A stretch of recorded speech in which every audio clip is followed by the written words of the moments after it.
Bonjour, samedi 16 juin, tout le plaisir est pour moi de vous accueillir dans ce journal. Vous le savez, le Premier ministre, Dr Cheikh Modibo Diarra, est à Paris. Il a rencontré ce jeudi la communauté malienne vivant en France. L'occasion était bonne pour nos compatriotes d'évoquer la situation qui préoccupe tout le monde, c'est-à-dire celle du Nord. Ils étaient donc venus nombreux pour prendre des informations à la source. Les détails, c'est avec Aïssata Ibrahim Maïga. Qu'est-ce qu'on met en place pour la sécurité déjà de ce qui reste du territoire? Nous souhaiterions qu'après votre action de Ségou, vous nous précisiez effectivement quel est ce qui est entrepris sur le terrain, concrètement. Nous travaillons 17 à 20 heures par jour, samedi et dimanche y compris, pour essayer de résoudre une situation qui est intraitable. Des questions de Maliens de France, des réponses du Premier ministre malien, sujet principal, la situation intérieure du Mali avec ses différentes volets sécuritaires, politiques, sociales, économiques. Voilà la photographie de cette rencontre du Dr Cheikh Modibo Diarra avec la diaspora malienne de France. Une rencontre qui avait toutes les allures d'une réunion de famille. Autant ces Maliens étaient venus en nombre, autant les questions très variées traduisaient toutes leurs préoccupations face à la situation de crise que traverse notre pays. La communauté malienne de France est en colère. Cette colère-là ne vous vise pas personnellement. C'est un sentiment noble parce que nous n'imaginons pas un seul instant que nous allions vivre un jour la situation que nous sommes en train de vivre. Au jour d'aujourd'hui, la chose qui nous préoccupe le plus, c'est le nord de notre pays. Qu'est-ce qu'on met en place? Est-ce qu'il y a des commissions qui travaillent? Nous sommes en train de travailler sans arrêt pour trouver des voies et moyens pour réarmer notre armée avec des équipements modernes, des équipements qui fonctionnent. Nous sommes dans le même temps en train d'inviter la communauté internationale à se lier à nous pour essayer d'aller combattre deux fléaux qui sont des fléaux qui ne sont pas seulement des fléaux pour le Mali, mais pour le monde entier. Il s'agit du grand banditisme, avec trafic de drogue et toutes sortes, trafic d'armes. Il s'agit du terrorisme. Ainsi, pendant près de 2 heures dans un hôtel parisien, ces représentants de femmes, ces responsables de jeunesse et ces doyens de la communauté malienne de France ont tour à tour exprimé leurs sentiments, parmi lesquels l'inquiétude face à la crise sécuritaire dans le Nord ou encore l'indignation face à l'agression perpétrée contre la personne du président de la République, le professeur Dioncounda Traoré. À ce chapelet de questions, le Dr Cheikh Modibo Diarra a fourni des réponses sans détour avant d'appeler ses compatriotes vivant à l'extérieur au calme et à la sérénité. Et le chef du gouvernement de prôner toujours l'union des cœurs de tous les Maliens de l'intérieur comme de l'extérieur pour qu'ensemble, dans une symbiose parfaite, nous puissions sortir le pays de cette impasse. Dr Cheikh Modibo Diarra a aussi évoqué au cours de cette rencontre les dégâts que peuvent entraîner les fausses informations. Voilà pourquoi il a invité les Maliens de la diaspora à ne pas porter crédit aux rumeurs et surtout d'éviter les amalgames. Moi, je juge que dans cette histoire de guerre, il n'est pas bon de communiquer. Parce que lorsque vous communiquez, vous n'avez plus aucun contrôle. Toute communication que vous donnez à l'intention de vos concitoyens vont également dans les oreilles de l'ennemi. Au cours de cette rencontre qualifiée de constructive par l'assistance, le chef du gouvernement a informé ses interlocuteurs de la réactivation très prochaine du site du gouvernement malien. Selon lui, un créneau de diffusion de la vraie information sur l'ensemble des activités du gouvernement de transition, mais également sur toutes les initiatives prises par les autorités en vue de l'instauration de l'intégrité du territoire national, bref, du retour à la normale au Mali. Retour ici au Mali avec ce communiqué. Le gouvernement a été saisi d'une tentative d'arrestation de Modibo Maïga, directeur général de la douane et de l'opérateur économique bien connu, Modibo Keïta, par des individus mal intentionnés se réclamant des autorités. Le gouvernement de la République n'est associé ni de près ni de loin à cet acte inadmissible dans un état de droit. Il condamne énergiquement de telles pratiques contraires à l'état de droit et a ordonné une enquête pour identifier les auteurs de cet acte et les mettre hors d'état de nuire. Le gouvernement invite les populations à la vigilance et les exhorte à exiger des documents d'identification à toute personne qui se présenterait devant elle au nom de la loi. Parlons à présent de la tournée de la CMDT, de l'Union nationale des producteurs de coton dans les zones cotonnières. À ce jour, plus de 120 000 hectares de coton et 250 000 hectares de céréales ont été semés. Kita, qui constitue la filiale ouest de la CMDT, a été la première étape de cette mission de suivi de la campagne 2012-2013. Le compte-rendu de nos envoyés spéciaux à Kita, Bourama Traoré et Karunga Konaté. Kita, capitale de l'arachide, est-il en passe de devenir une zone de production du coton par excellence? L'augmentation progressive de la production cotonnière du cercle permet d'y croire.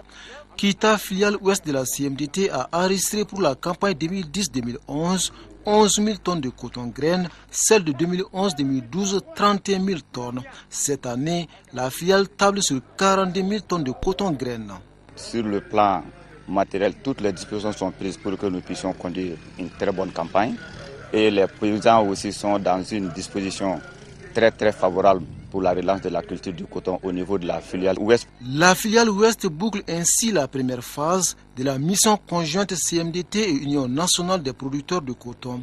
Une mission de suivi de la campagne agricole 2012-2013 dont l'objectif premier est d'inciter les cotonculteurs à produire plus mais aussi de qualité. Les producteurs sont engagés, les intrants sont disponibles, la semence est là, les producteurs sont très mobilisés. Nous pensons aujourd'hui que les objectifs de la campagne sont à portée de main. 7 jours de visite dans les champs, 7 jours d'échange avec les producteurs, au finish une satisfaction. Aujourd'hui, nous avons déjà semé plus de 120 000 hectares de coton et 250 000 hectares de céréales. Nous pensons que c'est un démarrage réussi. Quand on interroge un peu nos statistiques, il faut aller vers les campagnes 2003-2004, campagne au cours de laquelle le Mali a fait plus de 600 000 tonnes, pour voir un tel niveau de réalisation au 10 juin. C'est tout l'effort que le gouvernement a fait, les paysans ont compris et tout le monde est engagé. Je pense qu'on est à peu près à 50% même de semer sur le coton, peut-être à 30% sur les céréales. Donc à ces dates-là, pour moi, c'est important. Si tu fais une comparaison par rapport à l'an passé, tu vas voir que cette année, la campagne est en train de bien démarrer. Pour la campagne 2012-2013, faut-il les rappeler, la CMDT ambitionne d'atteindre 500 000 tonnes de coton graines et 2 millions de tonnes de céréales. Voilà, nous nous dirigeons donc vers une bonne campagne agricole. La pauvreté énergétique et le développement rural, c'est le thème d'un atelier de formation organisé ici à Bamako. Les organisations non gouvernementales au Mali et Barfoot Power participent à cet atelier. Ils recevront des informations sur la nécessité, l'accessibilité et la disponibilité de l'énergie solaire dans les milieux ruraux. Le reportage est de Tamsir Diabaté. L'une des questions fondamentales de l'heure, c'est comment endiguer la pauvreté énergétique en milieu rural. Pour relever ces défis, Barfoot Power, une structure australienne qui fabrique des produits énergétiques destinés aux pauvres, partage son expérience avec les ONG au Mali. Au cours des échanges, il s'avère que l'énergie renouvelable est une solution pour lutter contre la pauvreté. Les populations rurales, les populations pauvres dépensent énormément d'argent pour s'éclairer, pour charger leur téléphone. Et vous savez, quand la nuit tombe, on ne peut plus continuer à travailler, la boutique doit fermer, les enfants ne peuvent pas étudier. Et le développement économique et le développement humain sont des choses importantes pour pousser une population à se développer, et le pays en gros en général. Food Power en ce moment entre en contact, en partenariat avec les ONG pour pouvoir rendre nos produits accessibles à ces populations rurales-là. Au Mali, l'accès à l'électricité de la population est destiné à 24%, soit 13,8% en zone rurale selon le document de Barfoot Power. Ainsi, la pauvreté énergétique dans les milieux ruraux se manifeste par l'utilisation de lampes tempêtes et du feu de bois. Ils éprouvent également des difficultés à charger leur téléphone portable. Les participants ont pris bonne note de cette nouvelle donne de lutte contre la pauvreté. Autre atelier, celui de la concertation sur les options nationales pour la formulation de la politique qualité de la CEDEAO qui s'est ouvert ce jeudi à Bamako. Durant 2 jours, les participants apprécieront différents domaines thématiques pour choisir les options nationales. De quoi s'agit-il exactement? La réponse avec Isaac Tchenou. La notion de qualité n'est pas encore maîtrisée au Mali.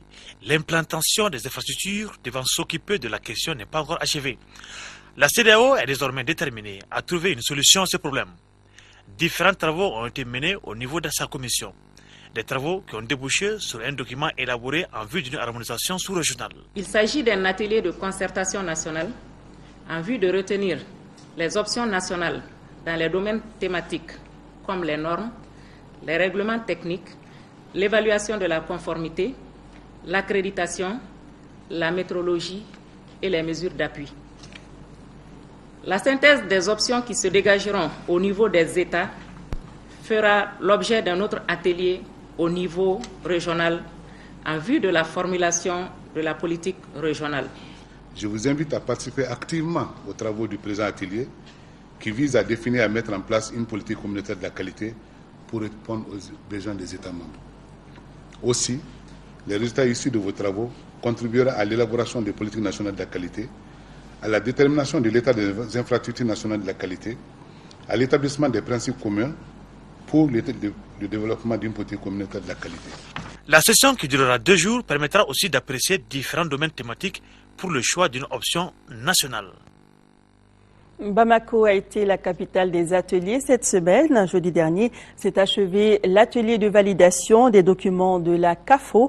L'atelier a regroupé les représentantes des cellules des 8 régions du Mali et cherchait à diagnostiquer les forces et les faiblesses de la CAFO en vue d'harmoniser les activités de la coordination. Le reportage est de Fatoumata Kone.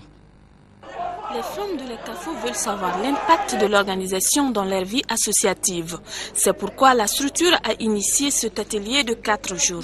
Le but, c'est de renforcer les capacités des femmes de la CAFO en vue d'une implication efficace de celles-ci dans leurs structures respectives. C'est pour renforcer les capacités des organisations de la société civile afin de les rendre aptes à jouer leur rôle d'interface, de plaidoyer et d'influence de politique, des programmes et politiques de l'État. Durant 4 jours, les thématiques étaient axées sur la capitalisation des expériences de plaidoyer de la CAFO, le positionnement stratégique de la CAFO à l'horizon 2015, le plan d'action de la CAFO, entre autres. À l'issue des travaux, les participants recommandent l'harmonisation des activités de la structure, la pérennisation du programme d'appui aux organisations de la société civile. Sans complaisance, sur les 9 axes stratégiques que nous avons présentés, avec des résultats, des produits et des activités seront désormais notre feuille de route jusqu'à 2015. La coordination des associations féminines du Mali CAFO a fêté cette année ses 20 ans d'existence. Occasion pour les femmes des 8 régions du Mali d'effectuer le déplacement pour participer à cette rencontre de la cellule mère. Nous quittons Bamako pour Ségou, mais tout en restant dans le chapitre des ateliers, rompre le silence autour des enfants vulnérables et victimes d'exploitation sexuelle à des fins commerciales au Mali. Ce sont entre autres les thèmes d'un atelier de sensibilisation qui a regroupé à Ségou les organisations non gouvernementales et les services techniques intervenant dans le domaine de la protection de l'enfant dans la région de Ségou. Les travaux ont commencé jeudi dernier. La correspondance depuis Ségou de Fousseini Diarra. De cet atelier de sensibilisation est de contribuer à réduire les risques liés à l'exploitation sexuelle et notamment à l'exploitation sexuelle à des fins commerciales. Ainsi, au cours des 2 jours de travaux, la vingtaine de responsables d'ONG et des services techniques intervenant dans le domaine de la protection de l'enfant vont aborder des thèmes comme l'aperçu sur la problématique de l'exploitation sexuelle, les facteurs fragilisant l'enfant face à l'exploitation sexuelle, les conséquences, la protection, le rôle des intervenants sociaux dans la protection de l'enfant contre l'exploitation sexuelle, l'autoprotection et la réhabilitation, entre autres. La représentante de la coopération luxembourgeoise a exhorté l'ensemble des acteurs intervenant dans le domaine de la protection de l'enfant à s'engager fermement à ne pas être complices de ce crime contre les enfants. Pour rompre le silence et faire prendre conscience aux populations de la gravité de la situation, dont sont victimes de plus en plus d'enfants, ECPAT Luxembourg avec ses partenaires donc, ont mis en place le projet Rompre le silence. Il est impératif que les enfants vulnérables et victimes bénéficient d'une prise en charge psychosociale, psychologique et juridique. Rappelons que cet atelier de sensibilisation a été organisé par la Direction régionale de la famille, de la promotion de la femme et de l'enfant de Ségou en partenariat avec la coopération luxembourgeoise. Et oui, protégeons les enfants, ils sont vulnérables. Direction CAI, où a été lancé cette semaine le dispositif d'appui au développement local de la région. Il s'agit de fournir un appui direct aux communes et aux acteurs locaux et d'accompagner le conseil régional de CAI à disposer une offre de services de qualité à destination des collectivités territoriales et des acteurs locaux de la région, nous explique Idrissa Goulou-Sissoko. Le dispositif d'appui au développement local DADL est un nouvel outil qui a été mis au point par le GRDR. Il permettra de fournir un appui direct aux communes et aux acteurs locaux, d'accompagner le conseil régional de CAI à offrir des services de qualité aux collectivités territoriales et aux acteurs locaux. Au cours de ce lancement, les participants ont suivi des communications sur les enjeux et stratégies de développement local, le co-développement et migration et les enjeux du développement économique local. Et pour que nous puissions atteindre les objectifs que nous nous sommes fixés à travers ce développement, il faudrait quand même qu'on évolue à travers des dispositifs. Sa finalité, c'est de promouvoir le développement économique de la région à travers les filières que nous avons recensées. Le dispositif d'appui au développement local sera un outil fédérateur. Il ne sera pas un dispositif de plus ou de substitution aux autres dispositifs et mécanismes de développement local. A contrario, il aura toute sa place et son rôle pour capitaliser, pérenniser et diffuser les expériences et les pratiques de développement local qui se mènent au quotidien au sein des collectivités. Le DADL sera un outil fédérateur des énergies et des initiatives nouvelles de l'ensemble des acteurs du développement à tous les niveaux. Aussi, 9 conventions ont été signées entre le Conseil régional de CAI et les intercommunalités et collectivités territoriales de la région de CAI. Le Conseil régional va appuyer les communes dans la valorisation des filières porteuses que ces communes ont choisies, à savoir le baobab, la viande bétail, entre autres. Retour dans le district, nous parlons sport. 7 fédérations sportives ont présenté hier au ministre des Sports leurs médailles et trophées remportés au cours de diverses compétitions. C'était au pavillon du stade Modibo Keïta, suivi par Isaac Tienou. La valeur du sportif malien a toujours été reconnue et récompensée par le gouvernement du Mali, quelle que soit la discipline.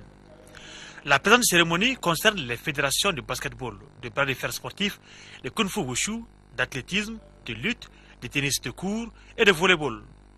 Ces fédérations sont venues présenter au ministre des Sports les résultats de leurs efforts. Les médailles et trophées présentés ont été obtenus à travers les différentes campagnes africaines. Aujourd'hui, le gouvernement honore ses engagements. J'ai conscience, tout comme l'ensemble de mes collaborateurs et de nos partenaires, que ces médailles sont le fruit de dur labeur et ont été obtenues dans des conditions souvent très difficiles. Le sport doit être aussi un repère pour susciter le sursaut national nécessaire pour sortir la nation de cette impasse. Le ministre des Sports a saisi l'occasion pour inviter les différentes fédérations à la mise en place d'un nouveau cadre partenarial axé sur des principes clairs. Voilà, donc bravo aux lauréats et bon courage pour la suite de leur carrière. C'est tout pour cette édition. Merci de l'avoir suivi. Sira Batili vous donne rendez-vous ce soir à 20h. Quant à moi, je vous retrouve demain à 13h. En attendant, tout à l'heure, retrouvez Adama Kouaté et toute son équipe dans Samedi Loisirs. Merci de votre fidélité et merci de rester de cœur et d'action avec nos compatriotes des régions nord vivant sous occupation. Nous ne les oublions pas. Merci à tous.